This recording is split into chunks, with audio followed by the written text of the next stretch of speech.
Yeah, it's real different, isn't And really skittish. it? My Yeah. cursor is going whee After that every really time I just methodical breathe on the stick. Wildlands. Hit ya! Alright, we're live. Boop! Well, you guys, this is DerNami Gaming, episode 20 of our show. We made it to 20, you guys. Whoop whoop. Yeah, Big 20! 2-0. I'm Scorch. I've been joined, as always, by Arcadia Zero and Vast Empires. They're both down there. Vast Empires is in a bunny suit. This is Fortnite. We're going to hit Fortnite and various other topics like God of War, the FTC, maybe some PlayStation 5 stuff, among other things. Yeah, PlayStation 5. But, seeing as how we are starting in Fortnite, we're playing Fortnite, we should lead off with some Fortnite news, right? Yes. Yep. Okay. So, this is like a really quick thing, but I was wondering if you guys have been paying attention to the magnificent comet that's in the sky, or have you heard anything about the comet that's in the I sky? have heard that it's going to hit the towers in PvP. Yes, the tilted towers. Yeah, I don't play PvP, so yeah. So I've actually witnessed the comet, and I'm kind of a semi-fan of this maybe event that's happening over on the PvP side in the Battle Royale mode. Uh-huh. Like a couple of weeks ago, there appeared a bright object hurtling through the sky. And gradually with each Tell us. and gradually with each update, they've added some more things. Like the comet has gotten a little closer and a little closer. And the last time I played, which was like maybe a week ago, there were binoculars and telescopes set up around the different cities and environments. Danny, so you can welcome back. get a better look at them. Welcome to the show. And so you can kind of look go to a telescope and look at the sky and see the trajectory. And right now, the biggest speculation is that that comet is going to hit Tilted Towers, which is like the #1 spawn point for Battle Royale right now. Really? It's a huge cluster of a place, and so if you land there, you're gonna die. I see. But it has One like of the those most things you activity. approach, but not start inside of. Exactly. But some people go, Yeah. go there to start to get the dropper people or to pummel the competition early, Yeah. and then leave like foraging noobs like myself, and then kill them later. Or So- it just becomes a giant kill box at the end of the game. If you play PUBG, the equivalent would be a giant comet landing on Pachinki. So, there's your analog That- for, people that don't play cartoonish games.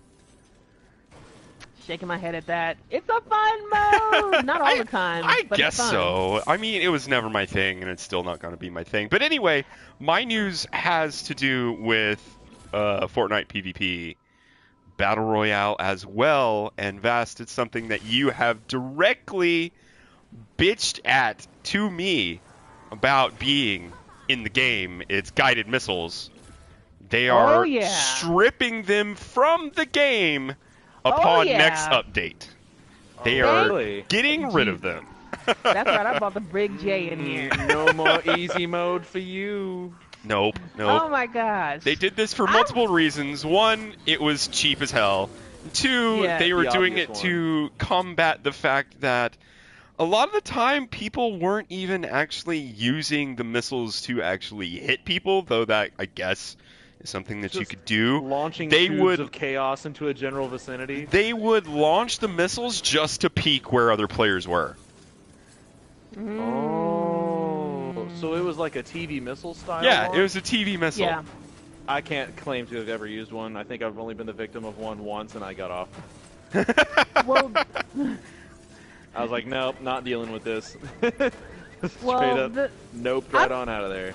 I'm still salty about our loss on that because we totally should have won, and the next thing you know, like a guided missile came out. But the other thing that happened, I didn't tell you guys this story. There's another mission where we were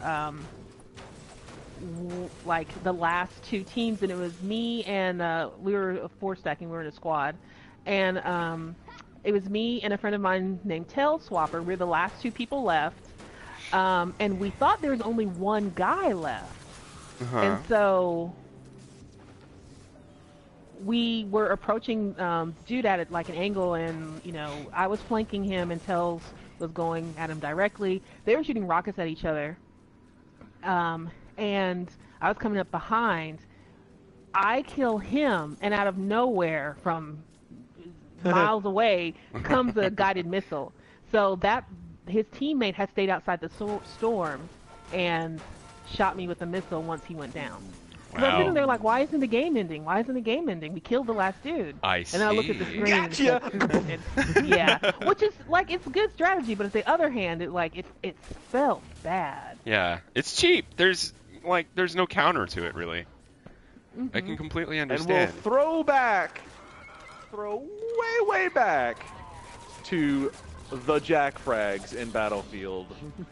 Well, I was going to Same mention feeling. the TV missile in Battlefield anyway. They had a TV missile in Battlefield, and it was available. Barely turning. But the it reason, could barely turn. Yeah, I was going to say the reason why they kept it in there and it wasn't overpowered is that it was hard to turn. It was like it had an amazing amount of momentum in any direction that you turned it. So once you started turning, you're going to keep going in that direction. Yeah. And it also had a very to, short range. Yeah, if you were to fire it, hold left stick, and just wait and see what happens, it might curve 10 degrees over a mile. Yeah. If you're doing, like, swell. Like, if that thing is hooking an air current on only the left fin and assisting with the rocket, you might turn 10 degrees off of the central point in the direction you fired. Which is why they're pretty much like, it's essentially a straight missile that you can be like, oh crap, I barely missed him. And just kind of scoot it over and make sure you get him. Yeah, absolutely, absolutely. It's basically a standard rocket with oops correction is what it was made for. Not to mention, it kicked you out of control of whatever chopper that you were in to guide this missile. So you're just floating in the sky while you're shooting. That's basically what that turned into. Yeah. But that was all the Fortnite news I really had. Does anybody else have anything else to say before we move on? Not on the Fort of Nights. Nothing on Fort of Nights, unless, of course, you are someone who is interested in the PvE version of the game, the Save the World version, and right now they have a new event going, and it's got some pretty cool things, so you should check it out. And that's all I got to say. All right. Well, so we can move on from PvE to other PvE and mention some Monster Hunter news. They are releasing a new Elder Dragon. He's a big one, too. Yeah. He's so big that he's got his own new game mode now. Yeah, Siege, I believe, is what they call it, right? Mm-hmm. Yes, yeah, so they're able to take the conglomerate of everyone who's in the, what they call that ship, the Gathering Hub. Yeah. They can take multiple teams in the Gathering Hub, and after you find all his tracks and stuff, they slam all these different groups together to fight this guy, because he's so huge. In total, you can max out on 4 teams of 4, so a total of 16. And if you need 16 people to take down this Elder Dragon, goddamn! Goddamn! Yeah. That's a doozy. Yeah. I'm willing to play a little of that. And, what's the level that you have to be at? Because I don't remember being very high level. I don't know. Kind of more universal where it won't matter because there's so many people being thrown at this thing. Well, I don't know. They didn't give any of that information. I think that either tomorrow, so the actual patch itself for the monster, I think it's called Kulve Taroth. Yes. I just want to call it KT for short. KT. KT is being released this Friday, and I think either tomorrow or Thursday, Capcom is doing like a live stream to show off the new mode. And there should be an English translation version of it on later on. Yes. But yeah, like that's all we know. They dropped the teaser trailer. The teaser trailer looks awesome. So we're getting the new monster. We're getting the new environment to fight them in, which is called El Dorado. because of all that gold. All that gold. Crap. The new mode that you were my talking goodness. about. Blingy. Yeah, I was The gonna new- say, after I get the full like armor set, I will force both of you people to call me Trinidad James, because all gold everything is All going to be the gold name of everything. Oh man, it's the name of the game.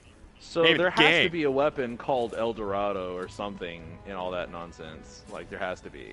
Oh, we'll find out. We'll find out.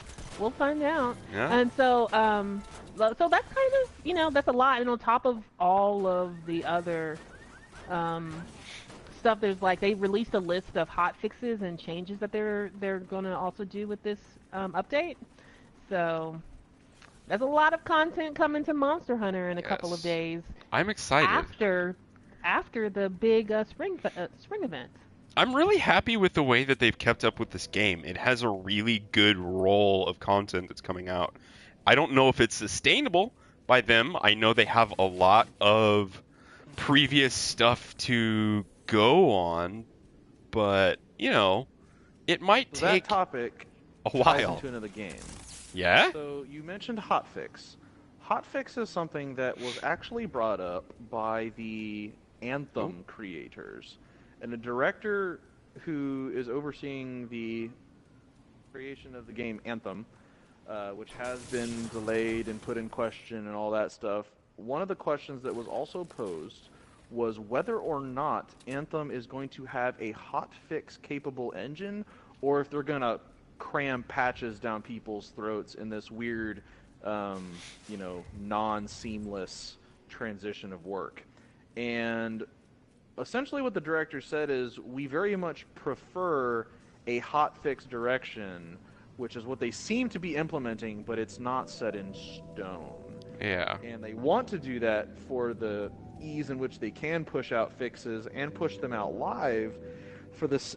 And one of the reasons he gave was that when the game releases, any immediate balancing issues can be addressed on the spot and tuned as we go, rather than waiting for these big, bulky, kind of jerky reactions to issues with the game in the world. So as opposed to shutting down servers and have to retool everything and then put them back up to see if it works, they can tweak things on the fly.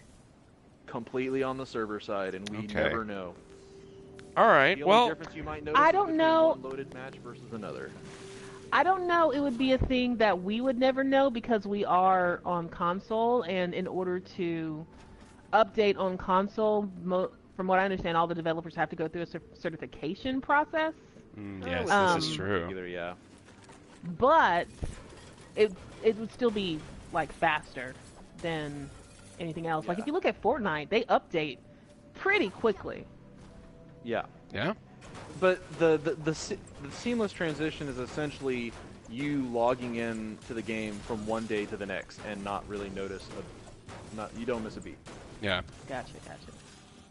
So that's kind of a positive news for that mystery game that's being worked on. Well, I say mystery because no one knows the health of it. They know it's going to be released. They don't quite know the status of it.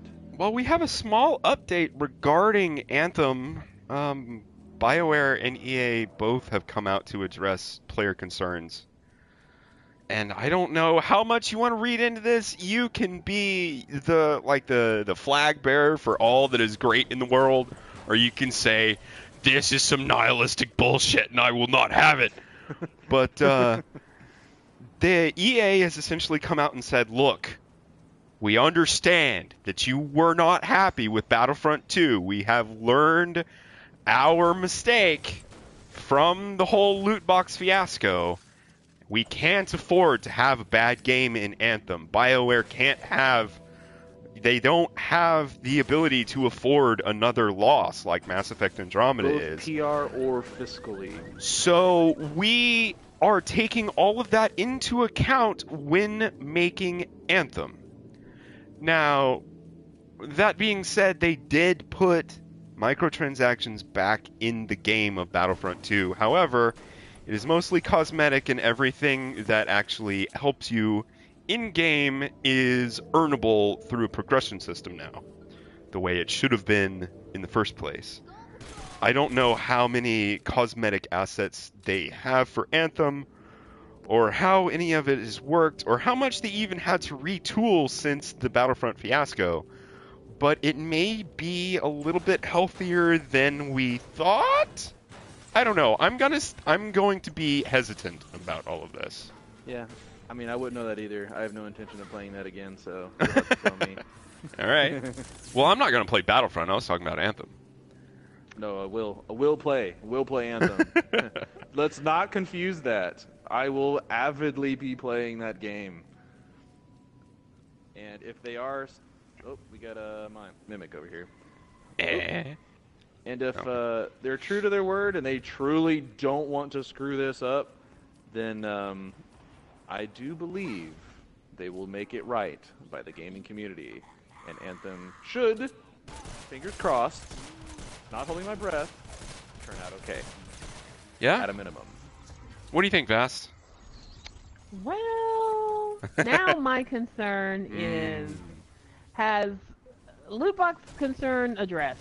Cosmetic items, if it's cool, people will buy it. If it's not, then the developers will learn what the gamers actually want when it comes to those kind of things, whatever. As long as it's not a pay-to-win progression system, that's fine. Now, my biggest concern is about content and the way that they're planning on structuring story, in-game progression, and gameplay. And I say that because the current, I've had hope, been pleasantly surprised with some more recent games, but in the climate of when this game was started, it was like the give absolutely nothing and take everything from the gamer. And so I'm just kind of concerned but that... the key difference is it finally bit them, and it bit them hard. I don't know. I know, but still. I'm really hesitant about saying that actually paid off in the gamer's favor. I think they're restructuring it. They definitely have an idea behind continuing to make money with their product. Of course, they're still gonna make money. They're a business. That's all about making the money. That's about what it is. We enjoy it, but that's what it's about. Yeah, and I'm not gonna hate on them for turning a profit and it coming down to them, quote unquote, maintaining the game. If you have a team of people who are delivering good content to the gamers, of course, I would like to pay them for their work. There's a cost associated with that. However, if they're not providing content, if it's like a Destiny type situation where it takes them 4 years before they even realize what they're doing wrong with the game and still haven't figured it out. Which, side note, still salty people 6 months after on Destiny 2. Oh, yeah. They are still fighting with disgruntled people on that game. Yep. Still haven't gotten it right. And they got a big content update coming in May, too. And, I've heard people say, oh, no, it's going to be, they finally are listening to us. They're finally going to get it right. And I'm like, we've been saying that since 2000 what now? Yeah, that's came out true. 2014? Something like that. And it's not that I don't think they want to do a good job. I'm just at a point where I'm wondering, can they actually do it? Do they have the capability to do it? Also, as a point to know, I looked at my Magic 8 ball, and it's telling me Bungie can't do it. And because I'm not trusting them. Oh man, I don't know can't if I take can credit trust for that anyone one. else. That's a good one. I'm saving that away. Logging that one. Putting that one in the bank. Oh Cashing it yeah. in. Magic 8 ball. That's great. I can't actually take credit for that, but I don't remember which webcomic it came from. It could be All right. Well, it's in the repertoire now. It's gonna get used. Yep. Yep. But yeah, so speaking of, well, we kind of already touched on this, but EA being in the news, and they announced a new creative director, And he is the one who's been on the rounds making the mea culpa to the gamers who are the ones who are supposed to be purchasing all of this stuff to make, mad fat stacks for their investors. And like just to add to what you said before, I found a quote from him on The Verge, and he said, "We have taken significant steps as a company to review and understand the mechanics around monetization, loot boxes, and other things in our games before they go to market." Yeah. For games that come next, for Battlefield or for Anthem, players have made it very clear that we can't afford to make similar mistakes, and we won't. So, layman's terms, people got real mad, and if they get real mad again, it's the end. We won't do that thing and make them real mad again. It's the end of these series, if nothing else. Yeah. I mean, this could be just a big PR brushover that they're attempting to do. Well, they're almost obligated to at least say that at a minimum. Yeah. From a PR standpoint. So you're right about that. I want it to be true. I want EA to become a good company again, have a better reputation, and, generally support all of the developers under it. But we've seen what they do, And we don't like it. Yeah. We do not. It's a scary world, Oh, man. They're going to spawn from everywhere. This is stupid. Well, they're going to spawn in little bitty bits everywhere. It's not going to be a huge thing. So what's next? What do we want to hit? Well, I think that we should go into FTC God of War. Oh. The game drops in 3 days, guys. Yes. I am excited. Incredibly busy on Friday, but I will be coming home and playing the absolute hell out of it for as long as I can. Currently on Metacritic, it is sitting at a 95, the highest rated PlayStation 4 game in PlayStation 4 history. You know it. Now, another big question is a lot of that rating nostalgia, or is it truly part of the game? I'm partial to say that it's part of the game, seeing as how this is so different from the previous ones. Only because the director of God of War was interviewed, and he was explaining a little about Kratos, specifically, without giving away a lot of plot. Kratos. And he said the direction he wanted this game to be is all the previous God of Wars have been fighting the gods, blame you, something bad happened to me, it's your fault, and now he wants to turn it around and have Kratos do things to regain a little bit of his humanity back. Yep. Because everything is now, quote-unquote, quiet compared to the way it used to be, and he has time to reflect, and this little boy that's going to accompany him on his journey Atreus. is going to slowly elicit back his human emotions that he used to have and has since lost when becoming the God of War. Yep. So I'm pretty excited. I'm pretty amped about that. So I read actually an interview that the game director, I always want to call him Cory Balrog, because one, I'm dyslexic. Cory Barlog. There you go. And two, all the letters are there. I'm just saying. Change it because it'd be cooler. But I read an article that he did with Rolling Stone last year. It was really kind of interesting. It goes along the same thing that Arcadis was saying, but the game influences, or the influences that he named, were really interesting to me. He mentioned, of course, fatherhood. That's why and by we I mean I am calling this game Dad of War. But fatherhood, Miyazaki, and then George Miller, a director who is responsible for the Mad Max series, especially Fury's Road, which Cory actually worked on briefly. And so he said in this interview that he learned a really important lesson while working under George Miller, and that was it has to be personal.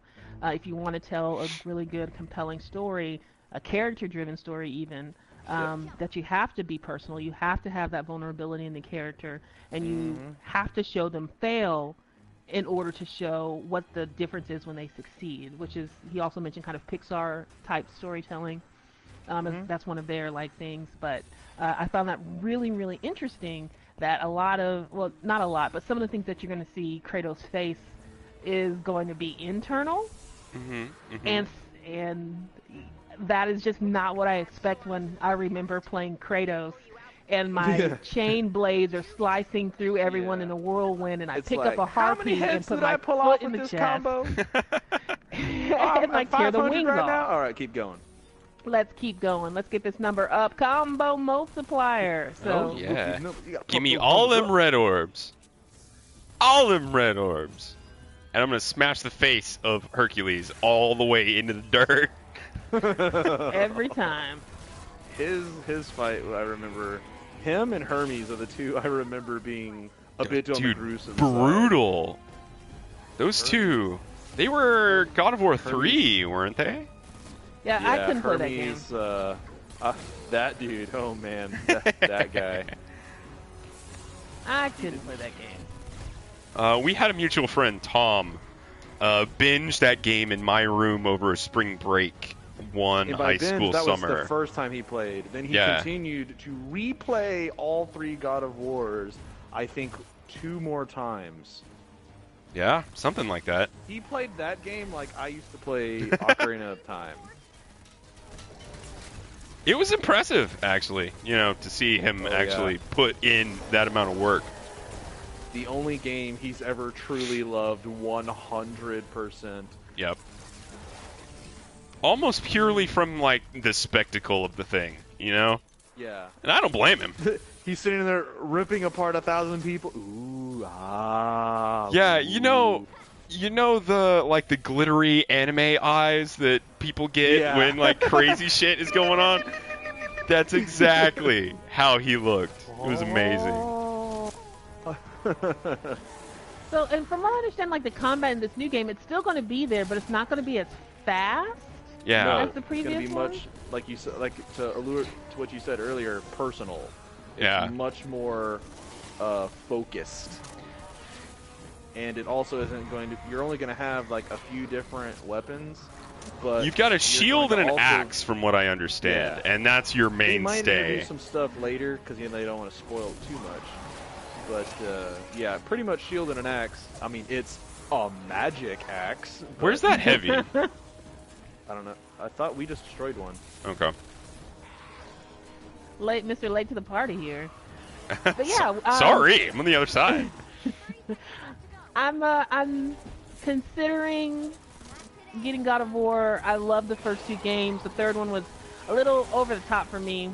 I just feel like I shouldn't be asked. That's literally what makes God of War is how over the top it is. Yeah. No, I don't think I should be asked to put out somebody's eyes by using my thumbsticks. That's just me. I'm not knocking the game. I'm saying I just got to that part and I was like, this is too much for me. I got it. Well, I will most definitely be streaming damn near every single bit of this game, so you can make an educated decision about whether or not to actually play this game from first-party experience. Well, my question is, how are we going to fit all of this in when we're fighting KT in Monster Hunter World? I mean, that'll it's gonna be tricky. Yeah. I mean, we have stream days. We can do that during the stream. It's perfectly fine with me. The week, I'd probably play God of War myself since it is a campaign game, and I'm all about that cinema. So it's basically gonna be like a playable movie for me, and I'm gonna be all about that campaign.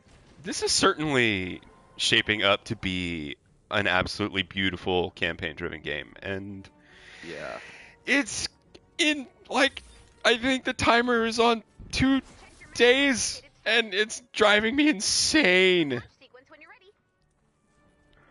And you good thing I'm finishing up projects at work, so I have plenty of time. Same. And you can catch these streams at DerNami Gaming on YouTube and Twitch. Yes, So I YouTube put and that Twitch. out there real quick. Follow us on Twitter. You get every single link we've ever posted ever.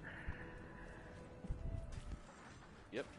So I think that brings us into another game that is kind of low-key celebrating itself, going into its second year, and that is Ghost Recon Wildlands.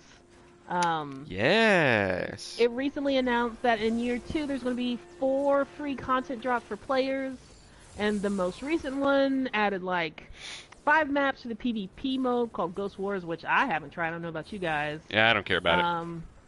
Me either. But if for people who are interested, you know, they got 5 new maps, new classes, or a new class, new weapons perks, new player perks, that kind of thing.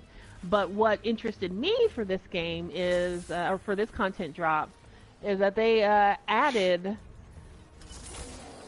a new mission in the base game with Splinter Cell's very own Sam Fisher.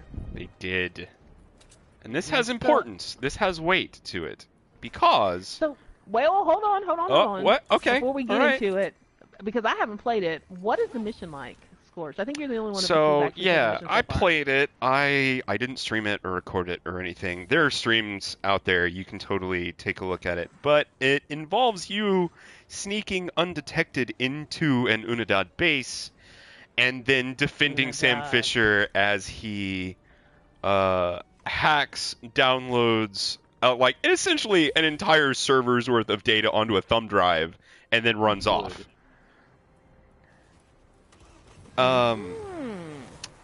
And they actually got Michael Ironside to voice Sam Fisher, and he's the Sam Fisher guy.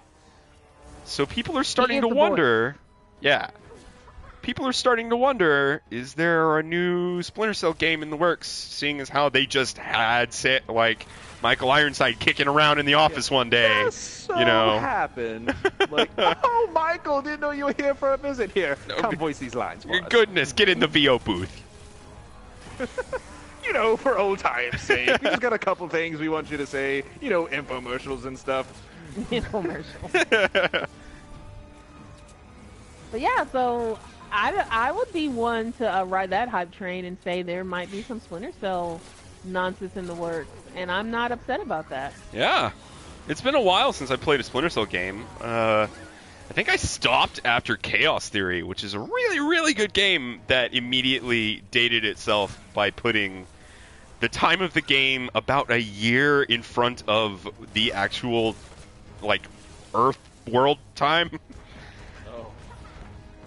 So there are all kinds of things that didn't quite jive with, with it after the fact. But it was a really fun game. I don't know if I want to play it, like, again I played over. one Splinter Cell game. I think it might have been the first one, and I honestly did not have the patience for it at the time. Oh yeah, it definitely is one of those things where you need patience. And that was in my early game days, and I had, like, just bought my first console, and I was not in the mood to just sit around silently for gameplay and wait on things. That was not me. Yeah. Well, I can tell you the first and only Splinter Cell game that I ever played was the, I think it was the original Splinter Cell remake they did for the GameCube. Oh yeah? And so, like, that's it. But I do recognize Mr. Fisher as, like, a fixture in gaming culture, and I think he's pretty cool, and I was really delighted when I had those little accessories to try on. I'm not gonna lie. Yeah. Hey, Johnny come lately. Hi. Oh If you were talking to me, that is. Mm-hmm. Oh. Well, Arcadius, you mentioned it before. You want to hit the FTC? You want to lead off with that? The frickin' FTC. Federal Trade Commission, for those that are not in the United States, governs various aspects of the tech world and the economy in general. They set rules for how you can and cannot conduct yourself in the United States economy. and they recently came out with some interesting things regarding consoles and the way they manage warranties in game, or in the real world. Yeah, there's a focus or a segment on consoles, but another big part of it really extends to just about any product sold by a company. And it has to do with the little label that has for the longest time been on products that states only OEM specified parts can be replaced in this product, otherwise the warranty for the current time period that you have it for is void. And the FTC has just recently finally decided, not really sure why it's taken up to this long before, but they finally concluded that that violates the, what's the correct phrasing? Competitive nature of the free market, and forcing you to buy a product from a particular person. It's kind of, I don't think it's necessarily directly against monopoly laws, but it toes those lines. So, Yes. because of that, companies can no longer specify that you buy components specifically from them in order to maintain the warranty. Now, to their benefit, I can definitely see some wacko taking a weird, crappy, quality-controlled third-party part, cramming it in their system, the system not working, and then claiming, oh, well, it's under warranty, so I'm just going to have it replaced. So now the company that sold the original item would now have to fork out the mistake of a third-party item, which is why they kind of instituted that in the first place.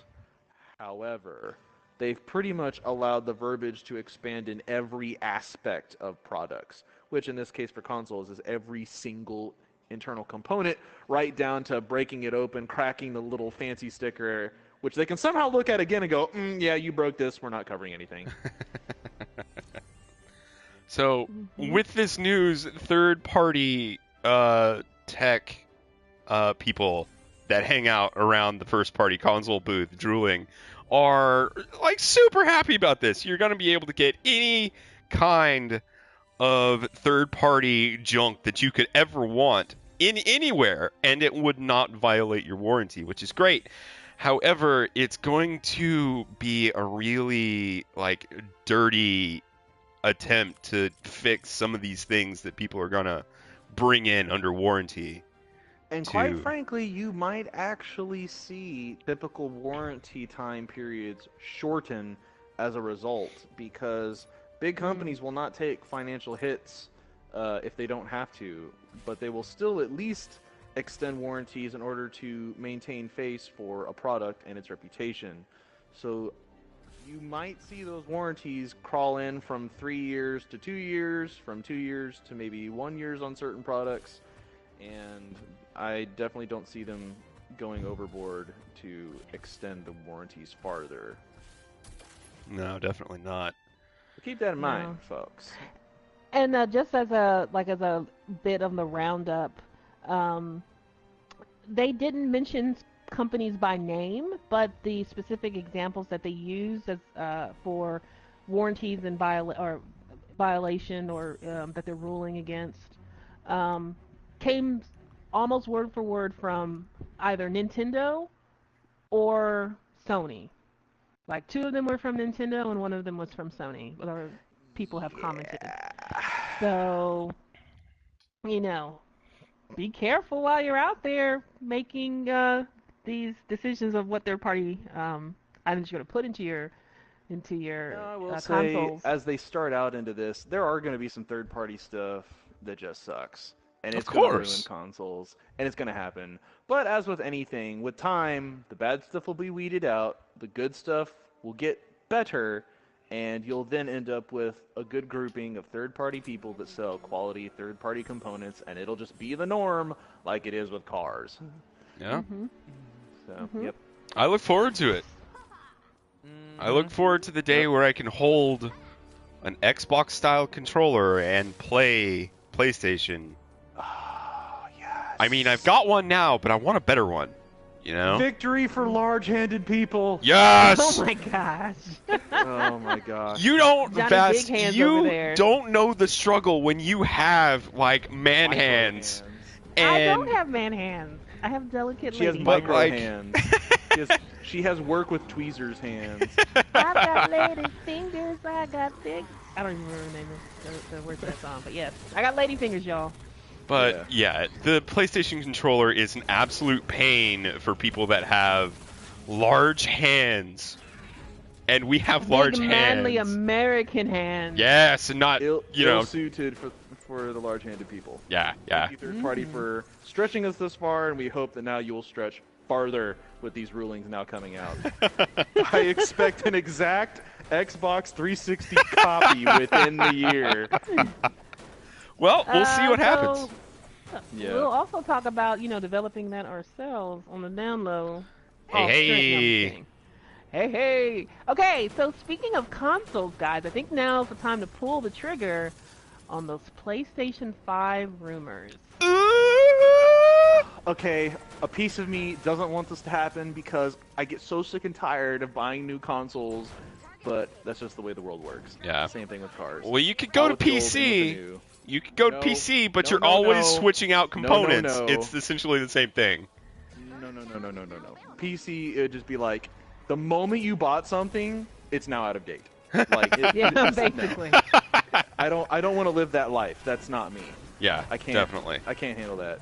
But I'm also not a fan of when I go to buy a nice new game and it's like, only for the latest generation console. Like, okay. They finally got me. They've gotten me to the point where I can no longer enjoy new games. So it's like, okay, all right, I'm pony up for the new console. And sure, consoles last several years, but those years go by like lightning. And Well, it the feels good like I news- just bought my PlayStation last year. Well, the good news is that while the PlayStation 5 rumors kind of started with saying that we will see this console like this year, it's kind of been walked back a little bit with corroborating rumors, and that there's a good chance we won't even see PlayStation 5 before Q1 of 2019, which is like about a year. Yeah. I would and imagine it would come out around 2020, 2021-ish area. Yeah. But Oh my but the rumors kind of said that there are at this time dev kits out there in the wild for PlayStation 5. People are, in the process of transitioning over and bringing the next generation of games, or working through them, or whatever you do What with in those the kind of hell? dev kits. Yep. And so that's a thing. They also had I'll get to that comment in a minute.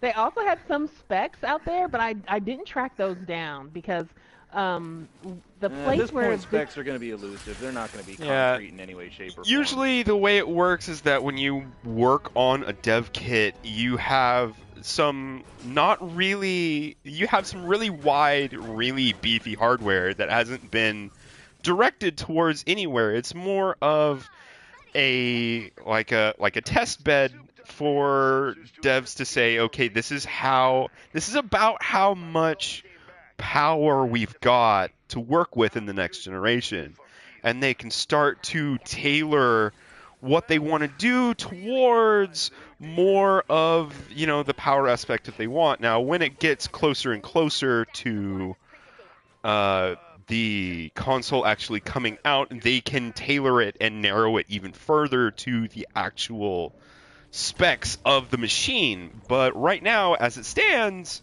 they don't really have anything huge to go on. I can't imagine that the PlayStation 5 even has like any kind of chassis or workup or anything like that.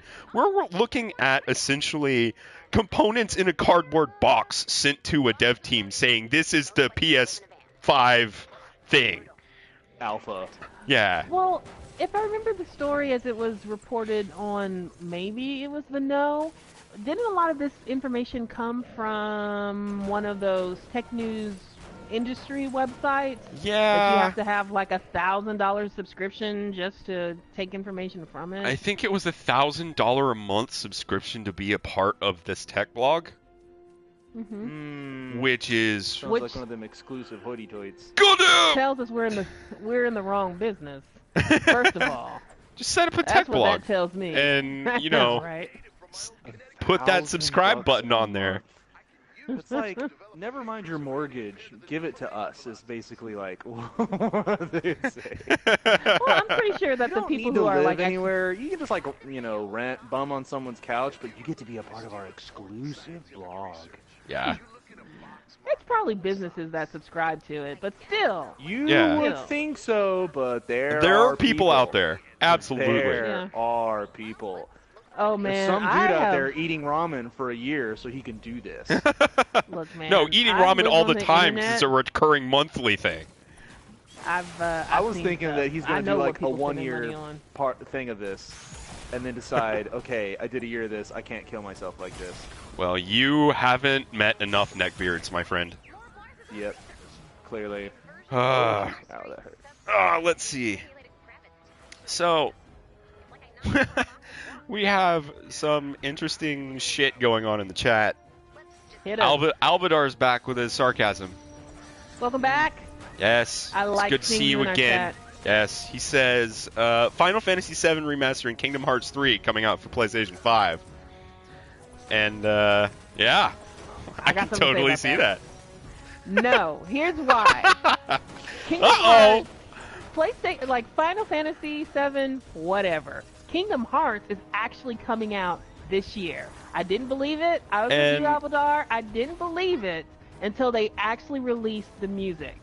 Now I'm sure that they released the theme songs for it, and that artist, I'm sure she recorded that literally 10 years ago. But they finally released the music, and that just means this game is on. Are It's you coming. sure? Don't you try and take this from me. All right, Vast, I'm going to John Cena you and ask you, are you sure about that? I'm damn sure, son. Do you have any other information on Kingdom Hearts 3, or is, like... Because I haven't been paying attention to that at all. Is there anything out there? They released some stuff, some more information about it like last week. But honestly, once I saw that Utada Hikaru released a song, that's it. I don't need any more coverage. You don't need to hype me anymore. The song is out. The game is coming, and that's all I need to know. That's it. All right. I'm going to be playing Kingdom Hearts 3. Or, as I like to say, perfected Final Fantasy 15. Ooh. Some harsh words, Vast. You sure you want I to... mean that in the best way. You want I to mean go that in the best hard? way- I mean that It in the didn't best way sound best. possible. It is. Look, I told you Sounded guys like, this when we. thank God that other thing is beneath me. No, I said this to you guys when we Isn't that played right, the beta. Goofy? Nudge, nudge. No, but I told you this when we played the beta for that game, or the beta area that they had for Final Fantasy 15, where you're kind of like in a dream or something like that. It was almost the spitting image of something out of Kingdom Hearts 2. Like the first level, it's been so long since I've played it, I can't remember. And it was digitally upgraded and everything like that. But the layout of the level, the things that you did, you turn small, like you're in Alice in Wonderland or something like that, and the combat system is almost directly from Kingdom Hearts 2. Yeah. I can definitely see that. Game is just built on Kingdom Hearts. And so when I say that, I mean it as a cheeky nod, not as anything disparaging against Final Fantasy 15, because I actually enjoyed that game. Cheeky. All right. Well, you know what? I'll let you have Kingdom Hearts. I'll leave that alone and let you champion that cause. I'm not gonna play it. No, I'm not gonna play it. You're not gonna Motherfucker, play it? I'm beating people to death with a key, running around with Goofy and Daffy Duck, who still doesn't have any goddamn pants. I mean, Donald You're Duck. not gonna you're Doesn't have any not goddamn gonna pants, play. Fast. There are no pants on that duck. I'm not playing the Not game. Have you not listened to the soundtrack of this song? It's No. amazing. I haven't. What is He's kind wrong of with you? superficially scarred with pantsless duck. I don't. is what I'm gathering.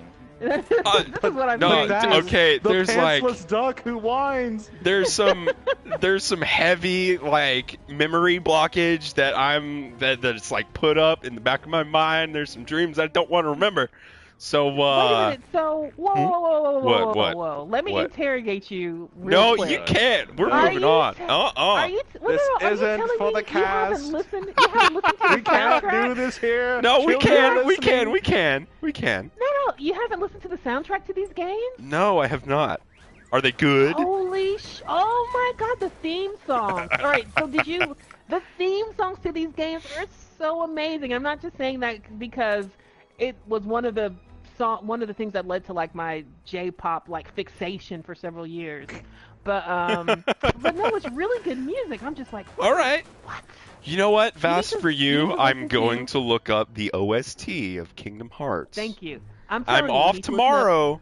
I will Final listen Distance. to it. Fine. Sanctuary. You need Flash Passion.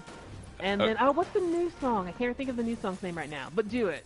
Okay. Do it. All right. Do it. Do it. Do it. Which I think Star Wars is part of Kingdom Hearts now with Disney and whatnot. So Yeah. you can actually say Everyone's a do Disney it, princess now. and it's canon. And it counts. Yeah, it does count. Well, while we're So over you know, here sorry, speculating, but Goofy's not going to turn around in some cutscene and be like, I hope he does. Oh my god! I hope that Mickey "Oh comes my out god, in if his they black pulled that cloak off, again. I would lose it."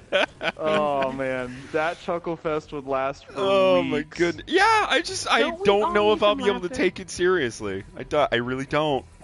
But see, that's the thing, you're not supposed to. And here's the other thing about it. No one knows what the hell is going on in that game anyway.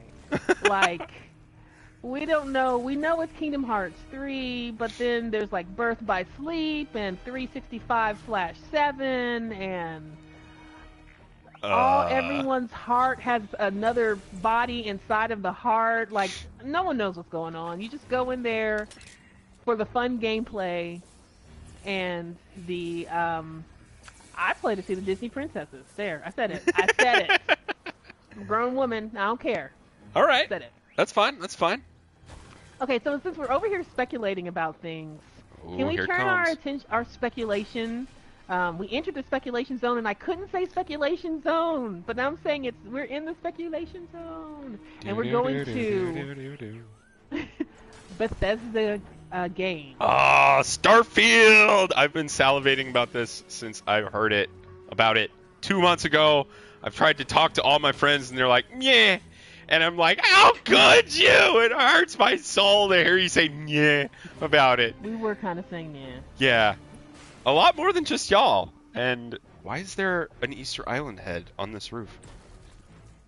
These are questions that we cannot answer. All right. Well,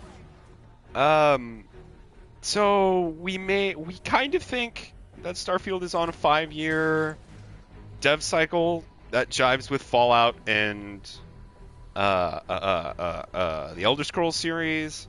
So we're thinking maybe we'll be able to see something this E3, and they might, just might, pull a Fallout 4 again and say, oh, by the way, this game is available next month or something like that. Because that's what they did with Fallout 4. That's what they did with their first ever E3 press conference. And then everyone lost it. Yeah. And there was speculation last year that Starfield is going to be the headliner of Bethesda's E3 conference, but it wasn't there, and the press conference seemed relatively light, and they went to another, like, I think they went off of Evil Within 2 being their headliner. And, so yeah, it's all shaping up so that we may see something out of Starfield here in the future. And I need a space elf, man. I need one.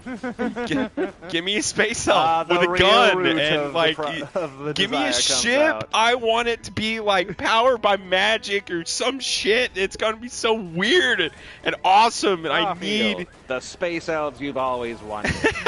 Basically. yeah. So here's a question, since we're in the speculation zone and we're here to speculate. So it's supposed to be a space RPG. Like, this is the rumor, right? Yeah. What do we see a space RPG from the makers of Fallout and the zombie-like Elder Scrolls series that will never Wait, die? zombie-like? And only You? continue? Oh, you're talking about Skyrim that never Oh, dies. Oh, I'm sorry. I'm talking about Skyrim. I'm sorry. Those are two completely The different things. They're ghoulish not the Skyrim. same. That never dies and always continues and persists on the backs of others. Yeah, we But, put it on but- phones now. Yeah. Money. Stop buying that game, people. Let them do something else. Seriously. But Unless no, you're but what do investing you that money in Starfield. think- or me. Fair enough. But seriously, what do you guys think a game from that development studio will look like? Honestly, I couldn't say because they're so tight-lipped about it. All we know is the name. We kind of know what kind of playstyle they're going for, or they could just throw in out of left field and be like, yeah, we're completely changing our playstyle from what you typically know us for. Yeah. And they could do all of that. From So- what I understand, they want to blend the line between the gameplay of an Elder Scrolls and the gameplay of a Fallout. I think things like the VATS system, which is in Fallout, it probably won't be seen. Dragon Shouts probably won't be seen. But there's definitely going to be magic, and there's definitely going to be guns. If you could give me a magic gun, that'd be great. Isn't there something saying that this might actually take place in the Fallout universe, but like Well, in space? There are some persisting fan theories out there that all Bethesda games take place in the same universe. So, if they wanted to run off of that theory and retcon something in showing that these are all in, I'm sure every single Bethesda fanboy would need all of their underwear changed for the next 10 years. Mm-hmm. It would be Yeah. a It would really only take a solid single idea. instance with everyone being super bummed that they're not connected, and there's like one scene in the campaign where he goes, "Oh, I haven't seen archaeological junk like this in forever," and it's like a pit boy, and everyone just goes, "Ah!" and their heads all explode. Their heads will explode. Yeah. Yeah. Like that dude in Scanner.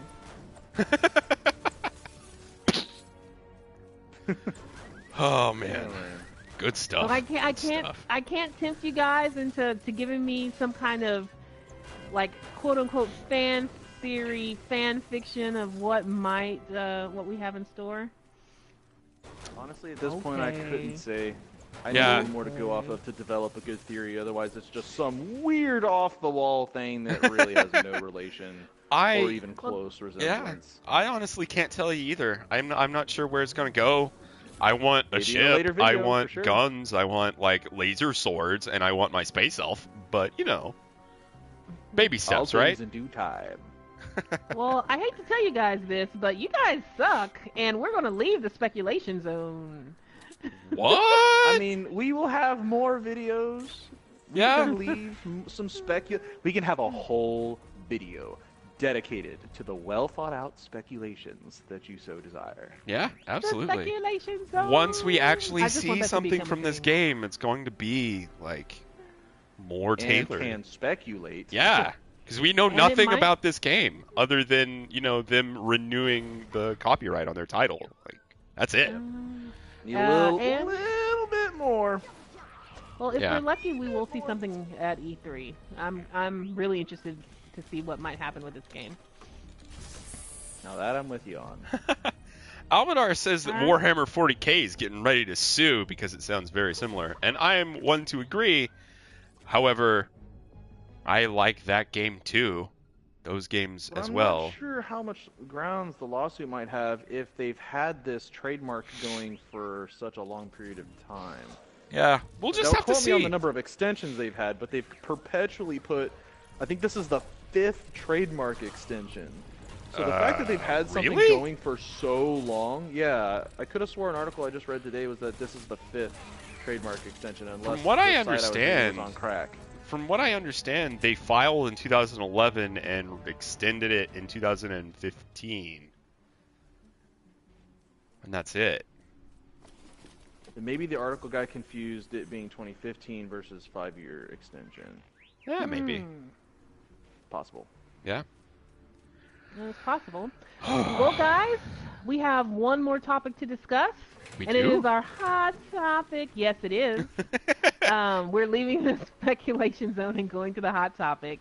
And that is Rampage the movie. Oh, Right. yes. Okay. All right. Like we're not going to give you a movie review or anything like that because I don't think any of us has any plans to Haven't see seen it it. immediately. Nope. I haven't seen it yet, and I still haven't seen Jumanji, and that movie I actually wanted to see. It has 3 of my favorite comedians in it. Come on, guys. Come on. I'm only at the point where I can actually go catch up on all that stuff, so I'll probably watch all that. I'm going to pass But- it entirely.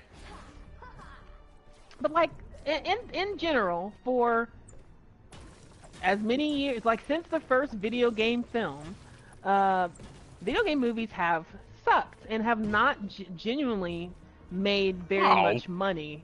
They've had some kind of cultural touchstone, but they haven't necessarily been good movies, let alone like a film.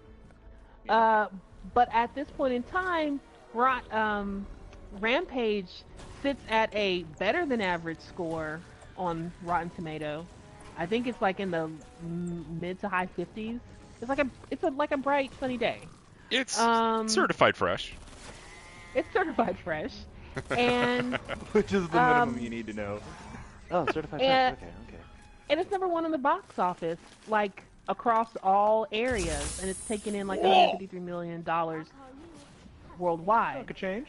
Yeah. Now in today's like post Black Panther world, that may seem like chump change, but it's still making good money it's making damn good money for a video game film.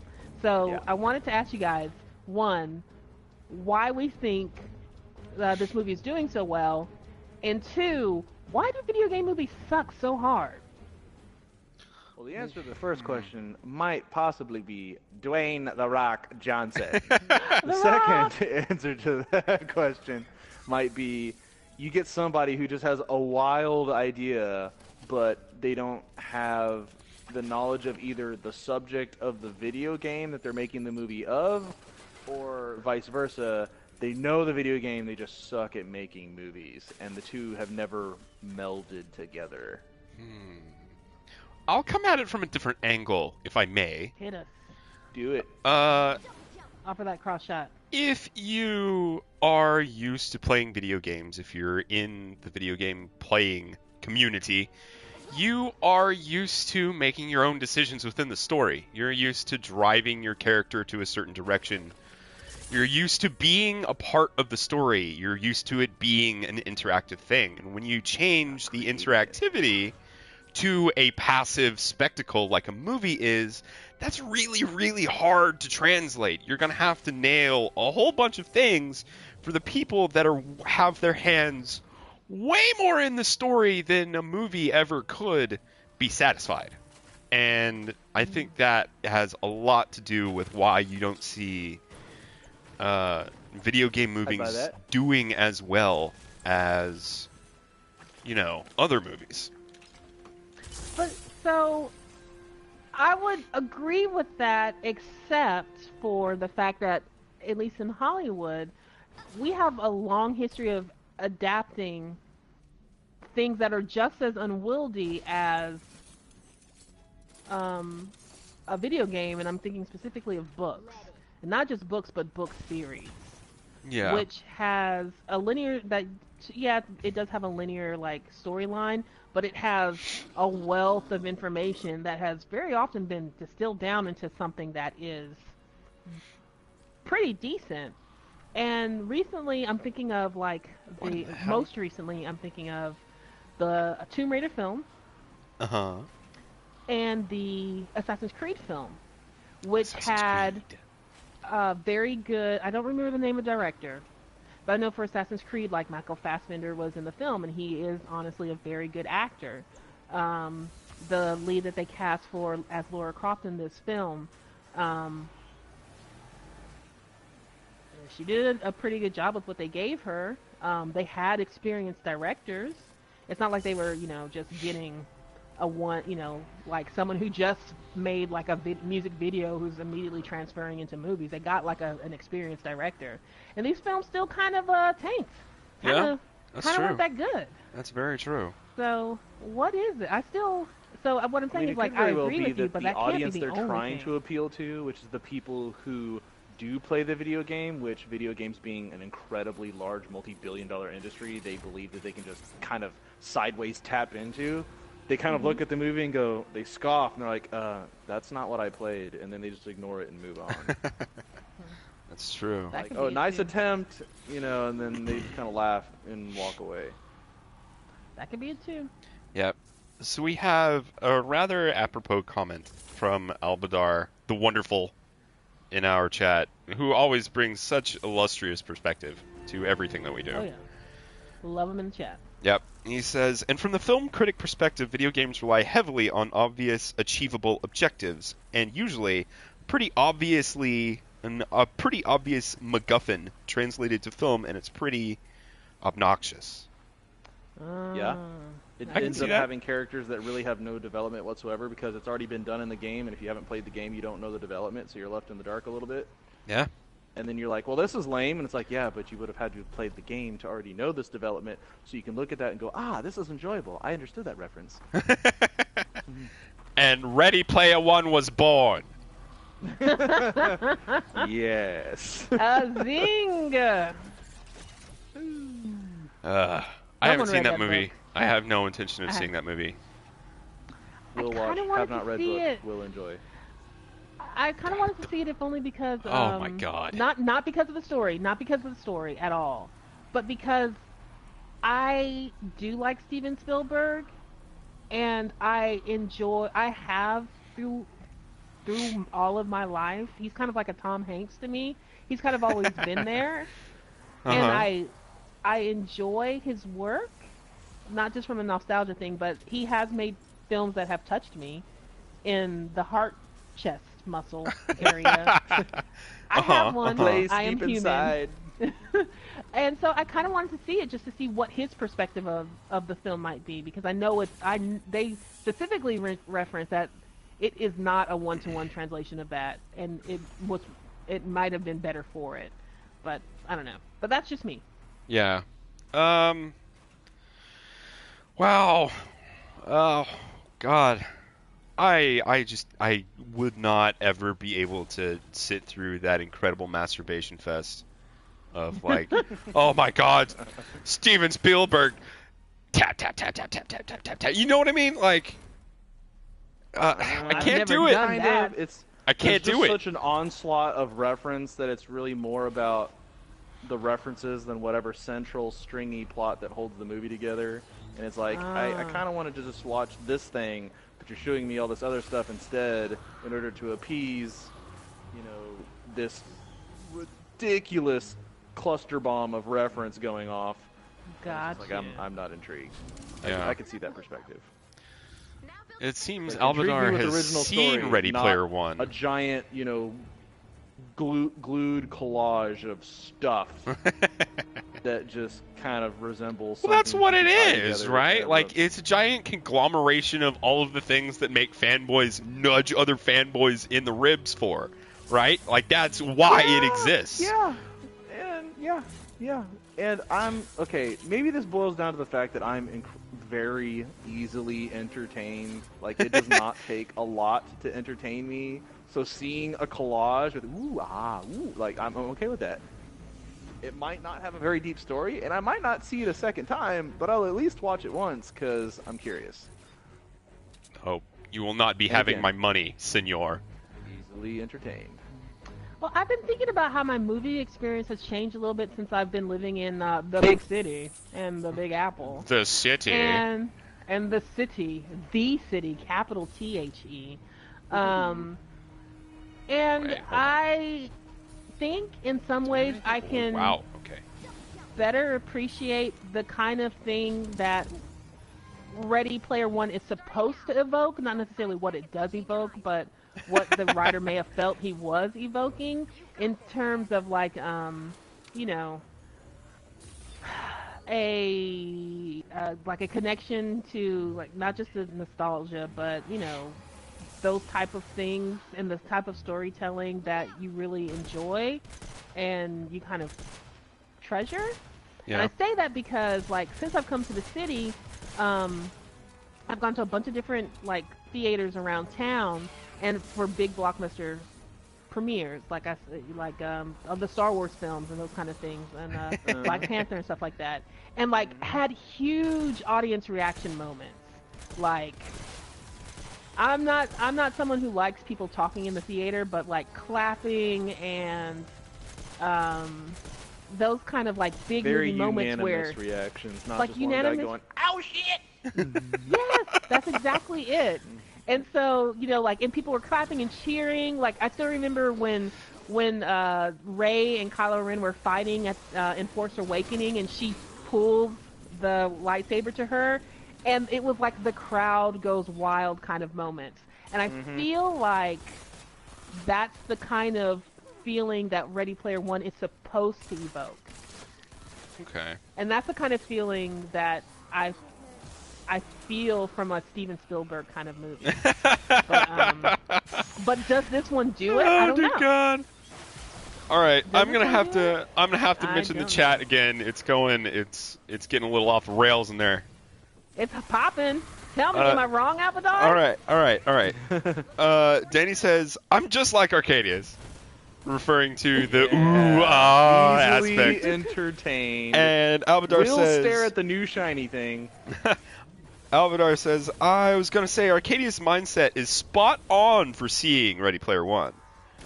Exactly. See? So, yeah. Moth to the flame, light bug to the zapper. Okay. Like, it's about as deep as a kiddie pool, but damn, is it one pretty as fuck kiddie pool. Like the one kiddie pool with a slide attachment. And it's just like been bedazzled all over it. Bedazzled. There's The tub has been so inflatable palm tree bedazzled you next to can't it. help but stare at, wow, this is really impressive bedazzling. He spent literally 30 minutes with that bedazzler. It's amazing. No. Like, if it's a whole kiddie pool, it's going to be like a 5-hour bedazzling. Every little tiny grommet. No, I'm talking about, like, the bedazzler skill. He's put, like, 30 minutes of skill into this I'm talking about the project. physical Like, bedazzling. oh, my gosh. Oh, shit. Well, I think we're coming to a close here. I do believe Yes, so. sir, we are. Thanks for paying attention to us another evening. We'll be back with another podcast whenever we get up enough oomph to have another podcast. Spread us around. Yeah, spread us around. Tell your friends. Put us everywhere. Because, you know, we do love that community. As evidenced by us going back and forth with Albadar and always cheering on the lovely Danny in our chat. Absolute fave. Yep, absolutely. High five, Since easily entertained. day one, Danny, day one. What else? That's it, right? That's it. All right. That's our show. Okay. Yeah, we'll see you later.